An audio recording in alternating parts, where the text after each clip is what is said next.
হ্যাঁ, খালি শুয়ে শুয়ে রিলসই দেখো, আর কিছু খবর লাগবে না।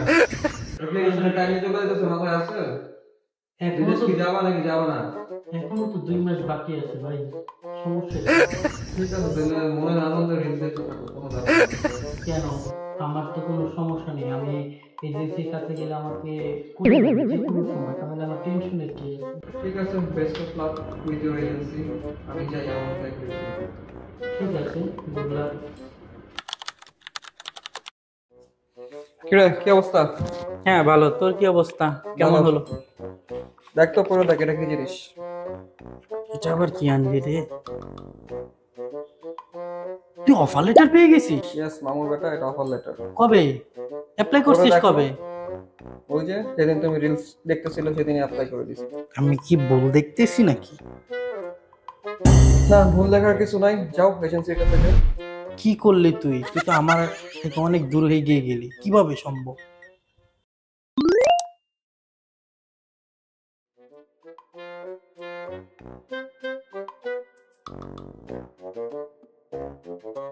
আসসালামু আলাইকুম ম্যাডাম, আসতে পারি? জি আসুন। জি ভাইয়া বসুন। ম্যাডাম আমি তো ইউরোপে স্টুডেন্ট ভিসায় যেতে চাচ্ছি, তাও এখন কি অ্যাপ্লিকেশন করা যাবে? ভাই আপনি তো অনেক দেরি করে ফেলছেন, কারণ ইউরোপের সেপ্টেম্বর ইনটেক এবং ফেব্রুয়ারি ইনটেক এই দুইটা ইনটেক থাকে। এখন তো সেপ্টেম্বর ইনটেকের সময় একদমই শেষ, আপনি তো যেতে পারবেন না। ম্যাডাম কি বলতেছেন? এমন কোনো কি মানে ওয়ে নাই যে আমি অ্যাপ্লিকেশন করে যেতে পারি? কারণ আমার সব ফ্রেন্ডরাই ইউরোপে এই সেপ্টেম্বর ইনটেকে চলে যাচ্ছে। ম্যাডাম প্লিজ কিছু করেন। ভাই আপনি যদি একটু আগে আসতেন তাহলে আমি আপনার জন্য কিছু করতে পারতাম। এখন কিছুই করতে পারবো না, তবে আমরা ফেব্রুয়ারির জন্য আপনার প্রসেস করে দিই। তাহলে সেটার জন্য ডেডলাইন কবে? আপনি যদি জুন থেকে স্টার্ট করেন, মানে এখন থেকে কাগজপত্র রেডি করতে থাকবেন, জুন থেকে অ্যাপ্লিকেশন পোর্টালগুলো শুরু হয়ে যাবে। ফেব্রুয়ারি ইনটেকের জন্য জুন থেকেই বিভিন্ন ইউনিভার্সিটির পোর্টালগুলো ওপেন হয়ে যায় অ্যাপ্লিকেশন করার জন্য।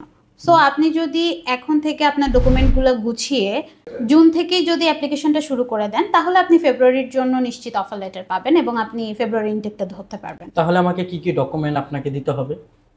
আপনি ইনিশিয়ালি আপনার যদি ব্যাচেলরে যান তাহলে আপনার এসএসসি এবং এইচএসসির যে মেইন সার্টিফিকেট এবং যে ট্রান্সক্রিপ্ট আছে সেটা আপনি তুলে মাইগভ বিডি থেকে অ্যাটাস্টেশন করে আমাদেরকে দিয়ে দিবেন এবং আপনার পাসপোর্টের একটা কপি দিবেন।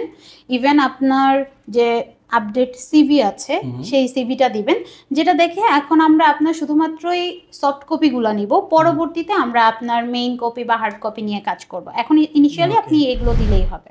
আচ্ছা ঠিক আছে, ধন্যবাদ ম্যাডাম আপনাকে আমার উপকার করার জন্য। Thank you. জি আপনাকে ধন্যবাদ।